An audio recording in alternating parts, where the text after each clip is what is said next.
السلام عليكم ورحمة الله وبركاته. هنعمل النهاردة الهوت شوكليت من المشروبات المحببة جدا في الشتاء، سهل وبسيط جدا بس في نفس الوقت نتيجته بتبقى حلوة قوي. هقول لكم بقى المقادير بتاعتنا وعلى طول ان شاء الله نخش في الخطوات. هحط هنا دي السكر، طبعا هسيبه لكم حسب التحلية. نص كوباية من الكاكاو، برضو حسب ما بتحبوا الهوت شوكليت قد ايه نسبة الكاكاو فيه.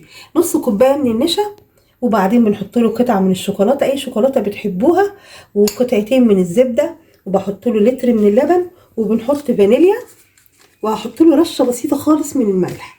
هنبدا بقى كده على طول بسم الله. طبعا احنا هنعمله الاول على البارد وبعدين نبدا نرفعه على النار. هحط كده اللبن، وهحط السكر، وهنحط الكاكاو، ده كاكاو خام.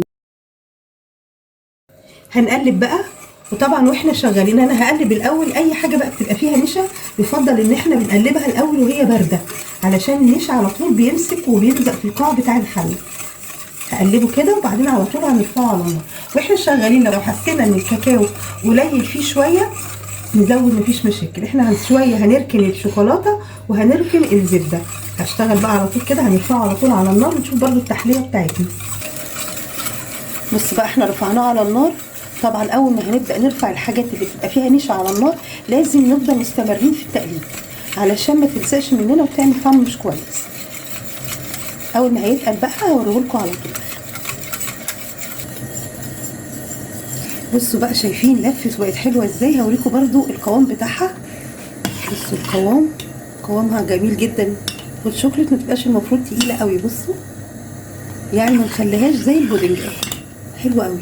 احط بقى قطعه الزبده واحط الشوكولاته بتاعتنا وخلاص على كده. نحط بقى الزبده كده، هنحط الشوكولاته بس هديها بقى تقليبه وهنقفل على طول. طبعا الزبده اول ما بنحطها بنحس ان هي بدات تفك معانا شويه عشان فيها نشا، وبعدين بترجع تلم نفسها تاني. يعني بصوا القوام بيرجع يتقل تاني، بتبقى جميله جدا. طبعا ايه بيتشرب سخن جدا، احنا بنخلي بالنا منه، بس هو بصراحه من المشروبات اللي في الشتاء بتبقى مهمه. حابين بقى تحطوا له كده كريمه او بشر شوكولاته كده على الوش، بيبقى ظريف جدا. يعني حاجه كده ايه بس تفتح النفس على انكم تشربوا الهوت شوكليت. للولاد كمان هيحبوه جدا ان شاء الله. تجربوه، حلو قوي، بيدفي جدا في الشتاء، هيعجبكم باذن الله جدا. واشوفكم على خير، والسلام عليكم ورحمه الله وبركاته.